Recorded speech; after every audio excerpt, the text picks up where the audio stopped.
wonder why you're out. I'm Nick Fury. Even when I'm out, I'm in.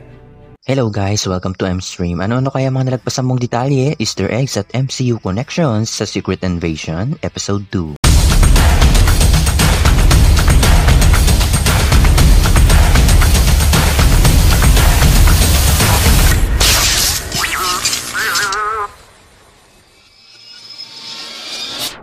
Before we begin, you can comment down below to join in my custom shoutout.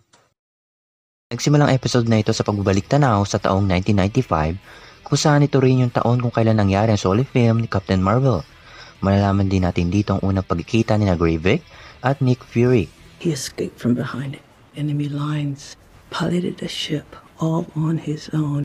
Napunta naman tayo sa taong 1997. Nalaman din natin dito na matapos ang pag-alis ng mga Skrulls upang maghanap ng tahanan sa tulong ni Carol Danvers, sila pala ay muling nagbalik sa planetang Earth makalipas ang 2 taon at dito na silang tuluyang nanatili. At sa eksenang ito, nakipagkasundo si Nick Fury sa mga Skrulls kung saan sinabi niya na hahanapan niya ng bagong tahanan ng mga Skrulls pero kapalit nito ang pagtatrabaho ng mga Skrulls sa SHIELD organization. Sa usapan ni Talos at Nick Fury na pag-alaman natin dito na halos 1 milyon na ang naninirahang Skrulls sa planetang Earth. We've been at war with each other since we could walk upright.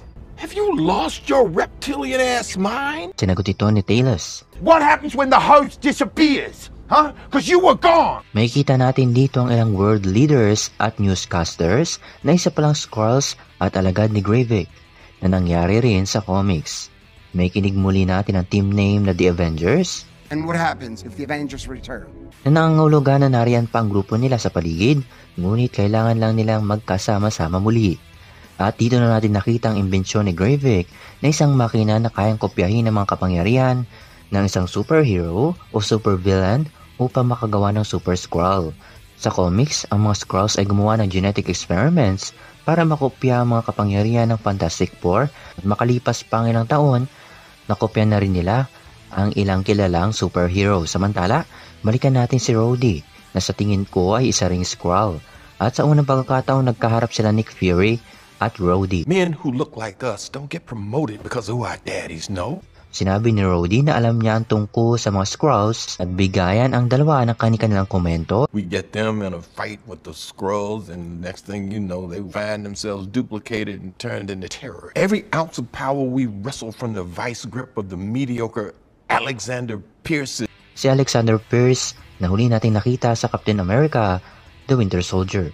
Matapos tagkalin si Fury sa kanyang trabaho, unang beses natin siya nakitang umiyak. Nagbabalik si Sonya Falsworth na pinahihirapan ng isang Skrull. Nagbabalik din si Gaia at mapapansin natin dito ang ilang alien genes gaya na lang ni Groot, Frost Beast na galing sa Jotunheim na huli natin nakita sa pelikulang Tour the Dark World. Nariyan ang Call Obsidian na isa sa mga alagad ni Thanos at ang Extremis na ginawa ni Aldrich Killian sa pelikulang Iron Man 3. At ang mga genes na ito ay gagamitin nila para makagawa ng Super Skrull. Makikita natin ang big reveal sa huling eksena, ang asawa ni Nick Fury na si Priscilla Fury, na isa palang espiya noon at huling nabanggit ito ni Fury sa Captain America, The Winter Soldier. My wife kicked me out. Didn't know you were married. At yan ang nasa mga nakita at nahinuha ko sa episode na ito. Susunod ng Secret Invasion Episode 3. Ano kaya masasabi nyo sa episode na ito? Malapit na tayo mag-1,000. Subscribe ka na. See you, mga ka-streamers. Are you seriously under the impression that just because you stripped me of my titles, I relinquished my DNA? Careful, Fury.